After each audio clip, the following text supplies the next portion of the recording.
So thanks for letting me be here. You're welcome. You got 5 minutes to introduce yourself and then about 45 minutes of questions. That is a heck of a format.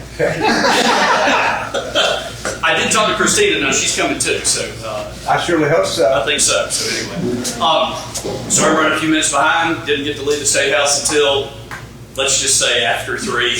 And so quick run back down here. So it's been a busy week, but it's good to see everybody out again. Some familiar faces and some that I've known for a really, really long time. And so I'm glad to. Oh, you might go. Yes, sir. I just got that, and so I'm doing that. So I'm glad to see so many people. Michael, I'm sorry, I haven't got to do it yet, but I'll get back to you. Long days in the State House for sure, but getting a lot of good things done, and making sure some things that aren't so good don't get done. So it's twofold. Guys, I've talked to y'all about this before. It is 3D chess. There's no other way about it. It is some mental gymnastics sometimes to make sure that you are dialed in on what's going on, that you are absolutely reading everything. I'm not going to tell you that every legislator does that, but I sure do. And keep track of that and make sure that we know what we're voting on and what we're not voting on, and what we don't need to vote on. Again, that's an important thing too sometimes.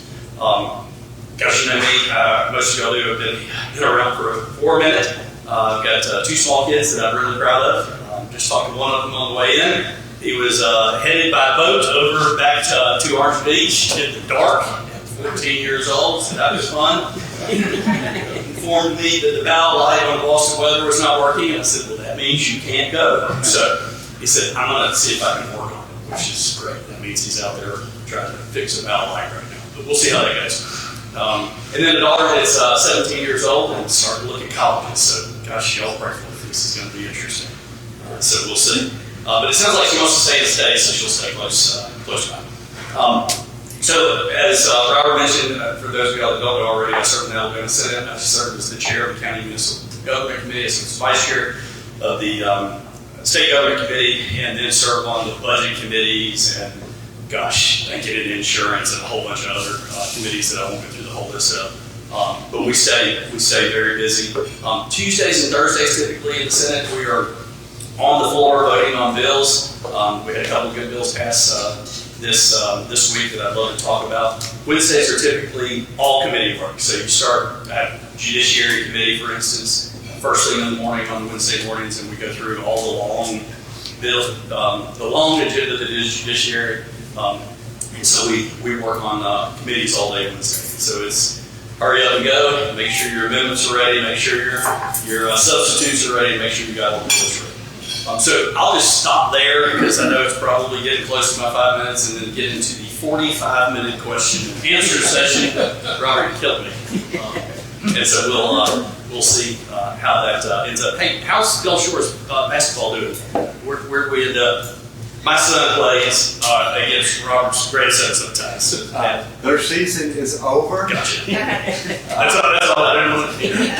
I'll leave it at that. So just thank you. Just check. Okay, questions. Let's go. Who's got it? Brett, go ahead.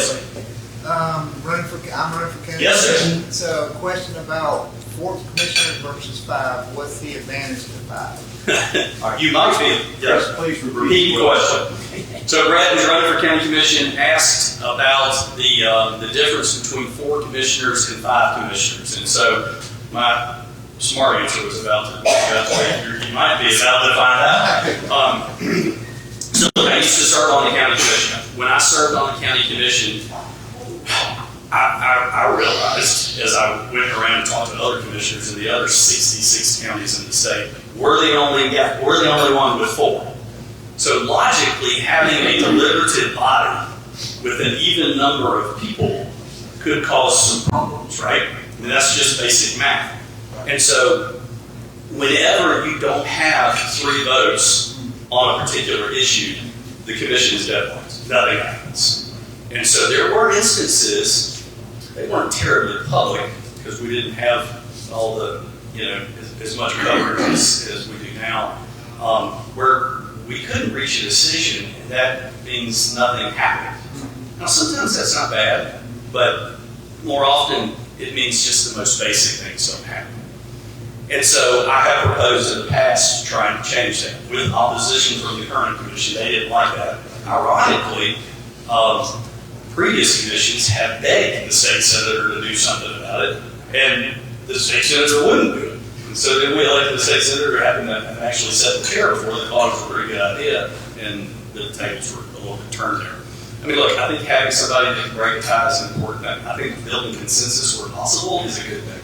But I think not having the ability to move and to take action could be, and has been in the past, not the best. Don't you need three, whether you have 4 commissioners, you need 3, or if you have 5, you need 3? So there's merit in that as well, right?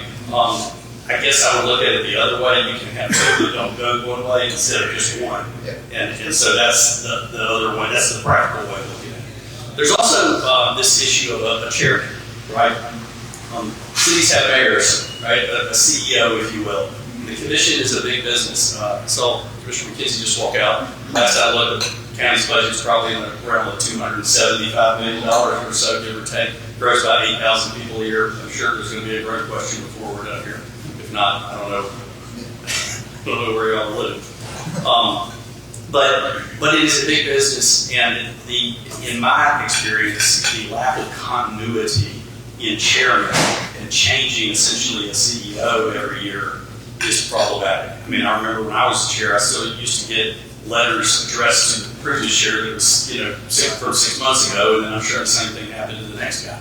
And so that always struck me as not a great idea. And so I look around other large, bustling, sophisticated counties like Baldwin. A good example is Madison. And Madison has a 5-member commission and has a full-time chair that is actually able to manage the day-to-day. Now, the trackers will tell you, we don't need that. We need a county manager type of board of government. And I look at that and go, I'm not sure I want an unelected bureaucrat managing things. I want somebody to get on the phone and yell at, and if I want to, vote against later on. I'm a very big proponent of making sure that you got the right to vote or not vote for the guy or girl who's actually running things. And I think it's too much insulation to have some hired bureaucrat running things. I hope that answers your question. Okay, yeah. Any other questions? What about 7? There are some with 7. I think maybe 5 would be a better thing to start with. I couldn't necessarily get my colleagues to all agree with 5, so I think getting them to get to 7 is probably not going to happen either. And so maybe some baby steps. There are commissions in the rest of the state, some that have 7, some that have 5. Again, none with 4. Mobile has 3. And they rotate their chairmanships. They get 18 months or so as a chairman. And it's important to know that the commission now, even with 4, could pick in its divisional resolution one person to serve as chair all 4 years. I never saw that. There are also some legal implications. We used to have 7 in Baldwin County, and there's some court rulings on that may make that problematic to have countywide elections for a commission instead of district, and then that's a whole other conversation. There was another, yes. This is what happens when you don't call me back. Fair enough. It's been a busy week. I'm not joking. That was just this morning, wasn't it? Probably, yeah. Okay. SB 71. Okay. I know at first you had some initial concerns about it. You overcame those and then you voted for it. I know there's still a lot of concern out in the public. Tell us how you move from here to here. Yes, can you explain what that is? Yeah, please. I can't hear. I'm going to let him do it since he read it cover to cover more than once. Yeah, and seen it amended in committee. So I had it in my committee, and again, this is, I get a little bit in the weeds. We've got the time. Thank you, Robert. The bill was assigned to my committee, and initially I held it for several weeks. What Look at is this. the bill, Chris? Sorry, yes, ma'am. Thank you. The bill, Cindy, deals with environmental regulations and essentially says we're not in Alabama going to have any regulations that are more strict than what the federal government has. So as a business guy, I looked at that on its face value and went, okay, federal government's usually pretty strict on regulations, right? Let's say that's at least a good thing, but hold on just a second, I get into a federalism conversation here pretty quickly with myself and say, I want the state, I want me, I want my state to have all the autonomy that it needs and not necessarily put in place to tie itself to what the feds are saying. I don't want to delegate my governance of this state to the federal government. That's not something. Stricter, not strict, whatever. So that's a very That was more movement. That's right. So practically, I had just worked on passing with Representative Brett Marcus a bill that was banning the mud dumping in the bay, and I'm thrilled that we were able to get that through. That was a huge win, and again, you want to talk about the fight. But we got it done, lots of pressure, just the right places, and made it happen, which is a huge win for us. So I wanted to make sure, obviously, we didn't undo or impede that bill from taking effect. It just worked so hard. So that was the reason for, I'm going to put a hold on this, and I'll come back to it later. The purpose, stated purpose behind that bill is to try to have some continuity across the states for businesses so that they know what's the regulation on X going to be. And so that it's not piecemeal across different states. It gives us a huge economic advantage when we're recruiting industry or jobs or whatever to have a stable regulatory environment. There was an amendment put on the bill in committee that got me much more comfortable with it. And the amendment basically said, we won't have any regulations that are more strict than federal regulations unless the state of Alabama has a regulation on whatever that is. I went, okay, so why would we pass this? And the short answer is, if we don't have good science in Alabama to make a regulation, then we'll default to what the feds say. And so that's kind of the situation we find ourselves in. AM does not have, nor do they have the budget for, nor do I want them to have the budget for, and the ability to promulgate all these regulations on everything in the world that's out there. And so what it basically says is, we're going to have our regulations in Alabama, unless, and we won't use the federal ones, we'll use the state ones, unless the feds have something and we don't have any justification to back up why we would put a regulation in place, and then we'll use whatever their number is. Or not something more strict than what they have. And so I was able to get comfortable with that. Now, there's still some consternation, there's still some arguments on the other side about federalism, and those are valid arguments. And those are going on down in the House right now. And, they may add some amendments, that's a legislative process. So, the bill changes, as it moves through the process, and you may have somebody that votes for it as it moves out of committee, but then it gets amended on the floor, and hey, I'm out. Or it gets amended in the House, it comes back to the Senate for concurrence, and then I'm like, I'm out now because you've changed something. And so that's kind of a good explanation, I think, as best as I can do. We'll still have our Alabama regulations. If we don't have a regulation on some environmental issue, then we will not have one more strict than what the feds have. It's kind of it in a nutshell. Other questions? Yes, sir. You suggested splitting Baldwin County in two. No. You have not? Nope. Did we not see an article where? You may have seen an article about it. Okay. But that doesn't mean that's what I suggested. Mm-hmm. I was asked at one point what the process would be for that. Okay. And I answered that question. But I'm not suggesting it. I've just had a constituent ask me the question about what the process is, and I'll answer a question about what the process is.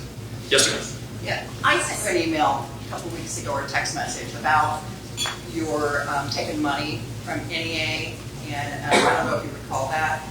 Okay, NEA, and I didn't hear back from you, and the Porch Creek Indians. Now, usually when someone endorses someone, they want something back. That's lobbyist. But my issue is, I'm a retired teacher. I know where that money goes with NEA. I was a member of NEA. It goes for pro-abortion, very much so. And it also goes for limiting like charter schools and failing school districts. That's really important to give those parents options. So they're going to fight that. The other thing is the Porch Creek Indians, 16 years ago when I moved here, the previous place I lived, they passed a law saying they could gamble. Well, instantly crime went up. They focus on, the nest eggs that are elderly were lost. And the poverty, people that are poor are often targeted with that, and they don't have the money to lose. So it's not a win-win for anyone but the casinos. And they told us the money would go to education. It went into a general fund. Education saw very little of it. So that's one question I have. And then the second question I have is about China. The legislation passed the bill that said we won't just be selling land to China, but actually that's what's been presented, but they won't be selling land to China members of the CCP. It's a toothless bill. They're not going to be honest with us who's a member of the CCP, first of all. The second thing is, why are we allowing in this state foreign countries to buy our farmland? I mean, that's how we feed our people. Amen. So those two things, if you could answer them, I'd appreciate it. Okay, so you can say two things, but I think there may be 3 or 4 in there. Y'all keep me straight. So, look, in Baldwin County in particular, and I'm going to draw a hard line between AEA and NEA. Most of the AEA members that I know in Baldwin County are Republicans. I mean, look, 87% of my district is a strong supporter of President Trump. Most of the teachers I know are strong supporters of President Trump. I take a position based on what I think is right, regardless of who contributes to my campaign. That's just me, and you don't have to believe me. You can go look at the record. We had I gave you a lot. Hold on, let me go through this. We certainly have passed the most pro-life bill in the United States of America before the Supreme Court made a decision to reverse Roe versus Wade. And so that was the law of land in Alabama way before. We have passed one of the most open and accessible school choice programs in the country, and it is working amazingly well. Currently, for kids that are on the lower income scale right now, but next year it will be open for absolutely everybody to get up to $7,000 a child to go to the school of your choice, real, true school choice. And so, have we done some of that over the objections of the education lobby? Yeah. And I don't have a problem doing that. And so I've done exactly that. Let me pivot to Porch real quick, and your question about that. Porch does a lot of things that are unrelated to gaming. We're here now. And so they do some great economic development work. They have incredible properties like this in my district. We can relitigate the gambling issue. This goes back to a conversation I just got through talking about, where I can find a way to be in support of some limited gaming, but you expand it, you go too far, you go too much, and I agree with you and some of the socialism that come along with it, not to mention, like you said, some of the money doesn't go where it needs to go, and then as it comes back on the house, I become an owner. And so, it's one of those things that sometimes it is more complicated than just, hey, are you in favor of gambling, or hey, are you supportive of Porch? Porch does a lot of other things besides just gaming, and the bills can change over time, and so you got to get into the details, because the details and the words matter. Next question. China. Yes. Oh, I forgot China. I told you there were more than 2. China and farmland. We have passed legislation that bans members of the CCP from owning our farmland. When you start talking about foreign entities or foreign, people that are foreign owning farmland, you get on a dangerous sliding slope of private property rights. And so I try to always balance private property rights with what's good for the country and good for the state. And I think that at the end of the day, we have struck at least a decent balance there. But I also think that we need to watch how the bill that we passed is actually being applied, and if we need to make changes, that's certainly a reasonable thing to do. Most of what we do in Montgomery day in, day out is change. Well, it is. We change the law, right? And that means we look at what's there and say, this isn't enough, it's too much, we need to do something different, or we need to stop this altogether and go do something completely new. And so I'm not going to say it's necessarily trial and error, but I will say that I don't think any of the laws on our books are perfect, and most of them need to get looked at. And what we do all day, every day, is look at those laws and say, is this doing what it needs to do can be made tweaks. And so we need to continue to look at that. Christina Moore McInnes is going to be here in a minute, and I bet she gives you a way better answer on farmland and I everything had a else. follow-up on the first one. I believe I read that EAA, or Alabama Education Association, where you said, that they also give a ton of money to the Democrats. So, and as a Republican, I was a member of NEA, but it didn't mean I agreed with it. Sure. And I was a teacher. And I'm just pro-life, and I want to know where you stand on that, because that's how I'm 100% agree twice. pro-life and have a voting record that proves it. I mean, it's right there. I don't know how to be any more emphatic about that. Okay. I mean, I voted for that bill, championed that bill, got that bill passed, and that was before the Supreme Court gave a bunch of other states cover to go do that. We were leading the charge on The this. school districts also don't have to take that money, correct? As far as the, what am I saying, the Choice Act. They don't have to take that, so if they don't take that money, they don't have to allow them, parents to have a choice. That is true. And what you'll see, though, is a lot of school districts, and it's come on, let's see, this year, actually, you've seen more taking Choose Act money. For instance, more public schools taking Choose Act money. So most private schools are taking that. They don't have to. I'm not going to mandate to a private school that they do something, right? That's outside of where my principals live and go. So then you look at other public schools, and so, no, I want a school to be able to say, hey, listen, we're full. We can't have any more kids. I don't care if you come with $7,000 or not. We got to take care of our own, right? Gulf Shores may be in that situation. I need to check and see what they're doing this year. Conversely, Orange Beach said the opposite and said, look, you bring $7,000 with you, and if we accept you and you meet our other parameters, we will take you from I'm somewhere. talking about the failing districts, though. Most people are leaving the federal districts. There are not many people trying to. That's not a choice for everyone. They can't financially afford it. It's $7,000, which by and large will cover certainly another public school if they're accepting it, and it's $7,000 more than they had before. And so I see, if you look at the school choice data, you will see that it has been utilized to capacity so far. It's used every nickel that we put in it so far, and the challenge is going to be continuing to fund it, which I have commitments we will continue to do and step up. Okay. What about the PSC bill? Yeah, the Public Service Commission bills that were introduced, and specifically the one that dealt with removing the ability for y'all to vote on the Public Service Commission, I do not think those bills are going to move forward in the Senate. You saw today that they were pulled off of the House calendar unless they get pulled or put back on the House calendar and passed, then there's no way that they move in the Senate or even considered.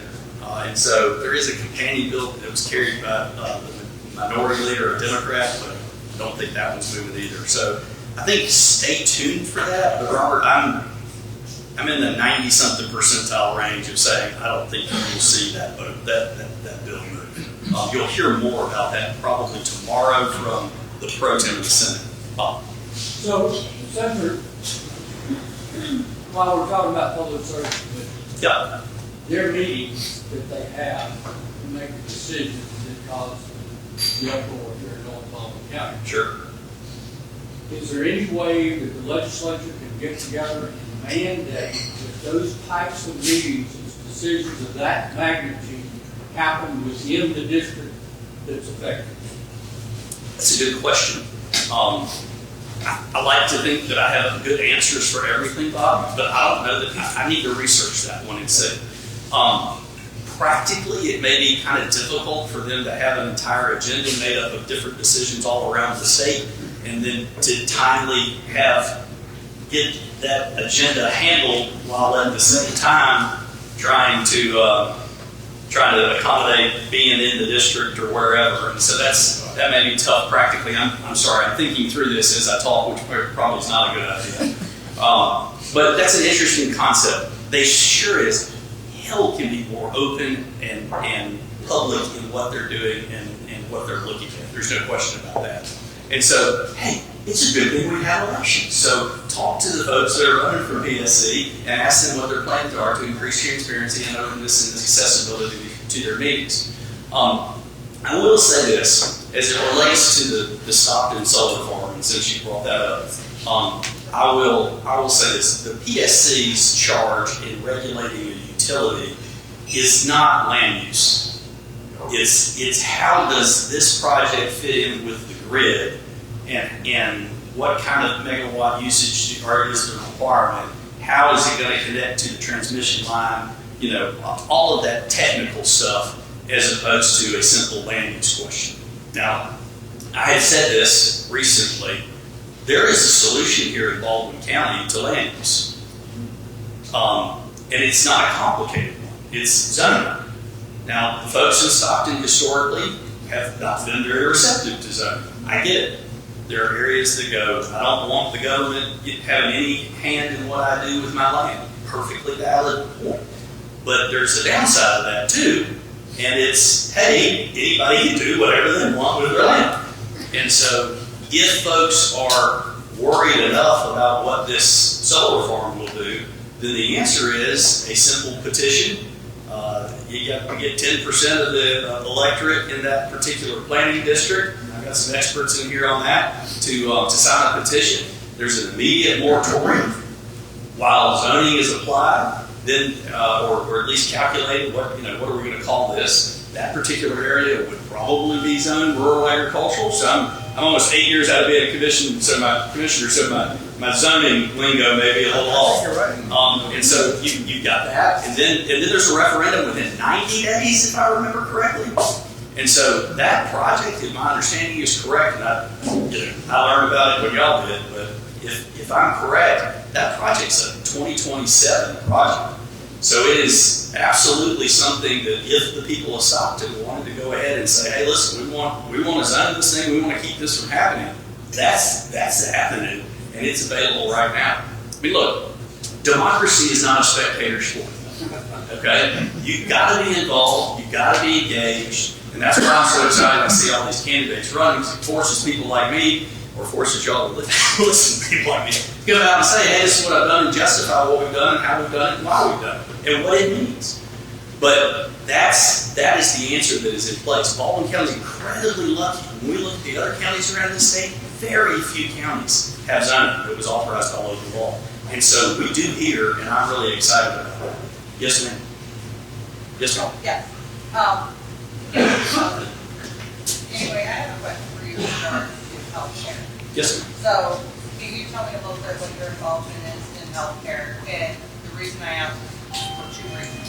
One is we don't seem to have in the state of Alabama decent healthcare or resources available for mental illness, right? That's a big issue in our state. The other one has to deal with the healthcare and the cost of healthcare here in Alabama. I know that I have had to fight insurance companies because the billing here has been fraudulent on behalf of like my father who had quite a bit of medical issues. So what are you doing, if anything, and how involved are you with that? Because that's a big concern for a lot of people, especially aging adults, and then the young, as far as mental health. I'm just not seeing it especially with all the social media and everything. These young kids are so tainted by it that there's a lot of mental issues, and it doesn't seem like we have a lot of support in Alabama. So another one of those one questions with 14 parts of it. Yeah. I'll just try to get through all of them. If I can, and if I miss one, just point me back in the direction. So I sit on the Banking and Insurance Committee, and banking is one part of it, but the insurance is the part of it that's pretty important. And so we deal with the pieces of legislation that deal and relate to Blue Cross Blue Shield or Alpha. And so what we have done is try to increase the opportunities for coverage and competition in the state of Alabama. And so last year there was a huge fight between Blue Cross and the Farmers Federation and Alpha, who wanted to expand their ability to provide health coverage in the state. And so I voted in order to allow Alpha to participate in the state. Yep. And so that, I think competition is good, and it's good all the time, without exception. And so I've done that already. We continue to look at increasing access to hospitals. You have seen huge, especially in Baldwin County, and all politics is local, so we can talk about statewide, but think about the changes in Baldwin County in just the last 8 years or so. or 12, I guess, when I was on the commission still. There's a freestanding emergency room in Malice that is state-of-the-art and a great facility, right? Baldwin Health has had a major expansion here in Foley. There's a freestanding ED in Gulf Shores that didn't used to be there. And so we've made strides in increasing access to actual physical health care, right? The place you go. Affordability is still an issue. There's no question about it, okay? And so there are a couple of different issues related to affordability. First, everything is increasing costs. Everything, okay? Healthcare is the same. Our reimbursement rates from the feds through CMS are lower than they should be. They're lower than our surrounding cities. And that causes an affordability problem here, and we find that every single day. Takers count. And so we fight that every day, but that's a federal issue. I also will tell you, when I was on the county commission, we took the commission self-funded, which meant the commission is responsible for its own insurance. Now, it hires Blue Cross to administer the program, but at the end of the day, the risk is ours, right? The increases are ours. And what we saw routinely was our consumption, the employees, their families, consumption of healthcare, how much healthcare we were eating, if you will, just went up every year. And it's just like any other economic factor, the more of it that you consume and the more it costs, the more the insurance costs. And so we have to do things like RFK is talking about now, which is we got to think about getting healthier, right? We've got to think about making better choices because it will cost us. We instituted a wellness program, we got to do all kinds of things to try to help folks realize, hey guys, all of this healthcare that we're consuming costs money. Now, you haven't asked about Medicaid expansion, but I'm going to throw some Medicaid expansion. There's a big push to expand Medicaid. Now, first of all, as a Republican, I look at it and go, I'm not sure I want to expand a big government program, and certainly not one that's one of the most expensive entitlements out there. But there's a huge push to expand Medicaid. I am so glad we didn't, because the Trump administration has wisely, in my opinion, decided to change the formulation that they use on states that have expanded Medicaid. The Obama administration said, hey, you can expand Medicaid and we'll cover 100% of the cost. Well, that was never going to work long term, and everybody did that. Just like the Obamacare subsidies were set to expire, and they did, and now what happened? It got more expensive, right? If we had expanded Medicaid in the state of Alabama when that change was made at the federal level, it would have decimated our children overnight. And not anything we could have done anything about, because we just said, oh, we're going to take all this free money way back here. When they changed just a tiny little bit, just a tiny percentage of the federal level, it's no big deal for them. They print money. They can print it. But we can't do that here. We have to have good balanced budgets, which we do. And I know somebody asked a question about that more on topic, but it's a really important thing. And so I'm glad we didn't expand Medicaid. Mental health. I think I'm trying to touch on all of that. We've increased mental health funding an insane amount, hundreds of millions of dollars since I got there. Years ago, probably about 15 to 18 years ago, the state started getting out of the state mental health racket, if you will. I'm not sure that was entirely a good thing. What we've done now is we use a lot of private, taxpayers funded, but private institutions like Alta Point to handle a lot of those situations. With maybe mixed results from a financial and budgetary standpoint. But we have continued to fund, and will fund again more for mental health every single year. We've opened up regional crisis centers, there are physical more places, there's one in the field now, and then there is more awareness about mental health and more acceptance of mental health challenges than I've ever seen in recent history. I will tell you, I told you about my kids, I have a 14-year-old and a 17-year-old. Watching them and listening to them talk about their friends, their acquaintances that have very real mental health problems is a challenge. And so it is at the forefront of my mind on how do we best deal with that and get those kids the care they need. And oftentimes, it's recognizing it early, right? It's recognizing it in the schools. And it's kids recognizing it in each other and being willing to help each other. We've got a great program that Representative Francis Holt-Jones started, peer helpers. And so my daughter's been a peer helper forever since since you've been one, and that's just teaching kids how to recognize other kids having mental health problems and how they can address those. Yes, sir. Chris, less than 2% of the people in our nation go to war to defend our country. When the issue of gambling comes up and we ask for help from our veteran service organizations, which are just barely able to keep their door open, Bay Minette just closed theirs, Atmore just closed theirs, and we say, let us have gaming machines in our facilities if you're going to gamble. And we get told, well, we don't trust you guys because we don't have a way to make sure you're being honest about it. But all these big interests, we're going to not worry about them. So I'm just asking you, if it comes back up again, will you take a hard look at letting the veteran service organizations in this state, for the men and women that have been to war, have a little revenue base? Because a lot of people think it's just a place where veterans go to drink. That's not what it is at all. It's a place where veterans go to heal, and we love each other. And I'll just give you one example that happened about Christmas a year ago. We got a call from one of our veteran service officers at Gulf Shores, and there was a female veteran living in her car with 3 children and no money and no place to stay. Well, the organization that I was working with made sure that she had Christmas, her children had Christmas. We got her a place to stay, and we got her some money in her pocket. And that's the kind of stuff we do every week. But we need a revenue base because we can't operate. We get $7 from each member from their dues, and that's it. So if anybody deserves to be taken care of in the gambling business, it's the men and women that went to war for this country. So please help us with that. Mike, I'll look at that and any other options for funding VSOs. And you'll remember, VSOs have just been under attack, unfortunately, by the administration here recently. And I was with you all with that fight and will continue to be with you. But I'll look at that and any other funding opportunities for VSOs. Thanks for your heart and what you're doing there. Let me grab here, then there, then there. So, yes, sir. Yeah, I want to go back to the commissioner talking about. Yeah. I didn't quite catch it. You talked about making 5 commissioners. You're talking about making a new district and having another commissioner or appointing commissioner.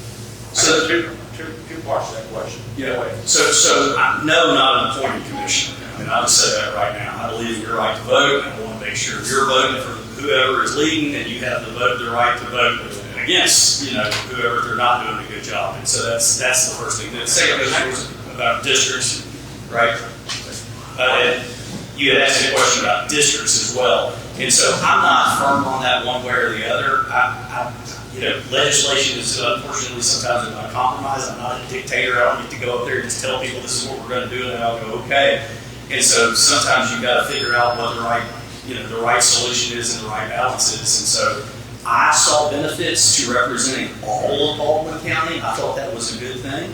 I will also tell you, I thought that was a good way to make sure rural folks were still represented as well, because I had to answer to them as well. But a district solution as we grow may be something we can look at. I don't have a firm opinion on that, but I do think having a chairman that is in charge for 4 years, so you don't have to constantly rotate and get somebody new that has to be up on restore council and all the things that the chairman of the county commission serves on is a good idea. I do think an odd number of commissioners is a good idea. Did you have a follow-up question? That's smart. Another thing I wanted to know is that in the state of Alabama, every candidate has to win their district. You have your district, congressman's district, or whatever. But in Baldwin County, it's a county-wide vote. So you have 4 districts, which means that District 1 has to campaign the whole county. Well, District 4 has to campaign. Why are the districts not set up so you have to win your district? Because that's not what the law says. I know that. And so I know that. But that's what I'm saying. and Why would that get set up like that? When you look anywhere else, everywhere, they're not like that. So the question is about why are county commissioners elected countywide?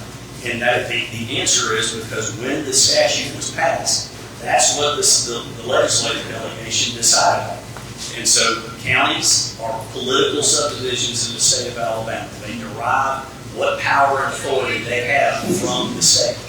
And so when that law was passed some time ago, it was decided that that was the solution. And so have I tried to look at changing that law? Yes, those of y'all that have been around for a minute know that. I've not been successful getting all of my colleagues to agree on how to do that yet. But the short answer to your question is why? Because that's what the law says. Well, my question was really, have you ever addressed that? I mean, I'm sure you have used that. Yeah, we've been trying to change that for some time. It gets odd to me. Listen, I agree. That's why I was trying to change it. Yes, ma'am. Before I ask my question, we can't hear you in the back, so Okay. we haven't heard hardly anything that you've said all night. But what I did hear is a lady over here mentioned that she had emailed you a couple of weeks ago. I also emailed you a couple of weeks ago. I reached out to you on Instagram, Facebook. I called your office. I've sent emails over a long period of time. You made a comment about civic engagement, and I absolutely agree that we need more civic engagement, especially from younger people. That's why I'm so glad Elijah's here.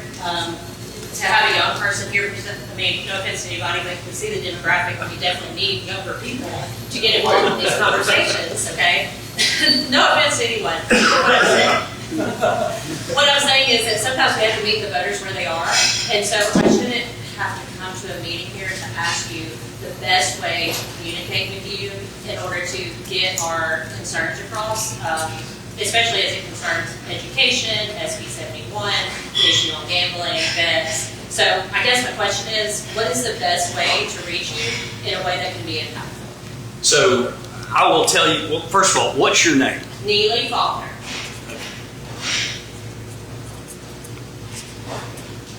That helps.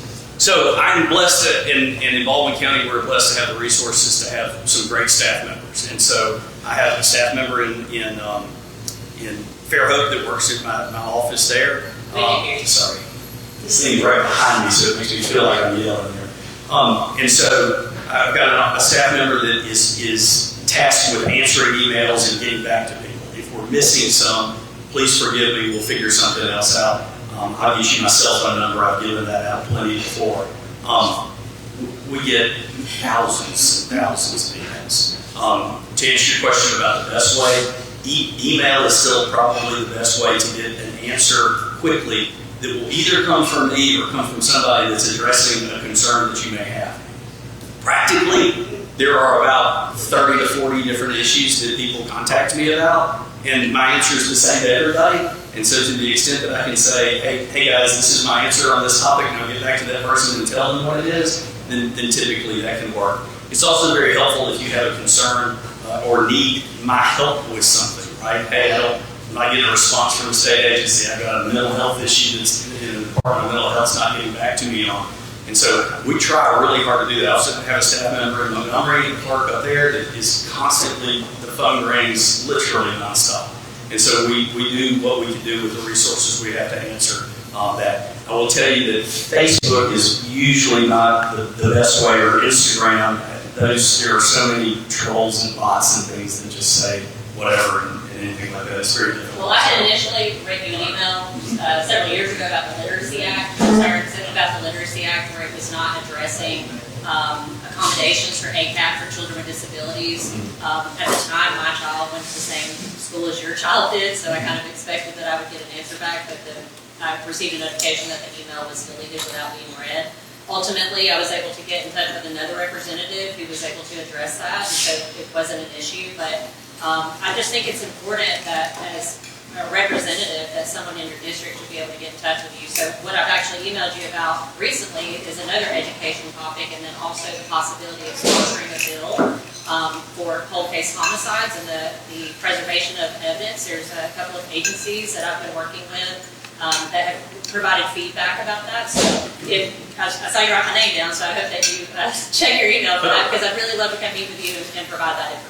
Absolutely, absolutely. We'll do that. There was a question over here, and I feel like I'm getting the hook, which is found with.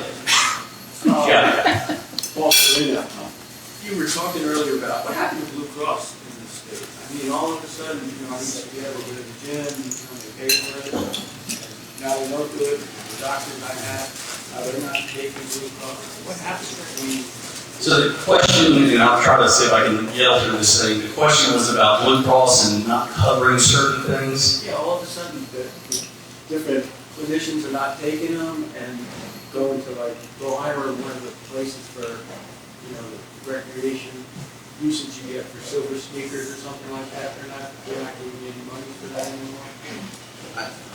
The short answer is Blue Cross sets its own, policy parameters and makes changes, plan changes every single year. I would say that that's not something you want your Alabama legislature in the middle of.